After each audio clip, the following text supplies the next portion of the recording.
Pero naunsa mang yudi ay ka, wala ko kasabot pero murag lahira, lahiran mo gibati. Ambot na unsa, ha.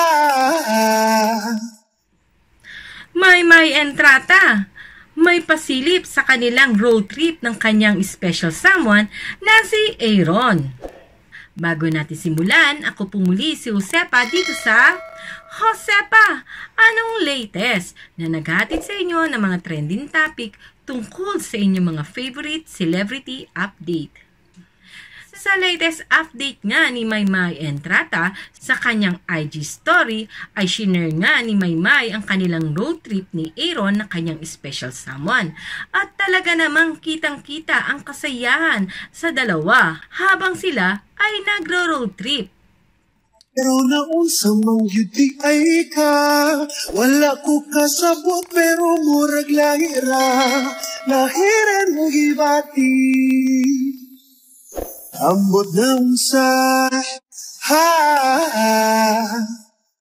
At game na game namang humarap si Aaron sa video ni Maymay Entrata na shinare niya sa kanyang IG story.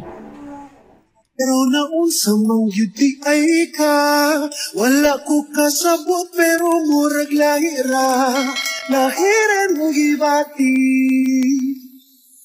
Ambot na unsa, ha. At dahil nga sa sobrang sweet ng Instagram story ni Maymay Entrata ay hindi nga napigilan ni Kobe Brown na tanungin ang kanyang ating Maymay tungkol sa kanyang special someone. At kilig na kilig naman itong si Andy Abaya sa tanong ni Kobe Brown.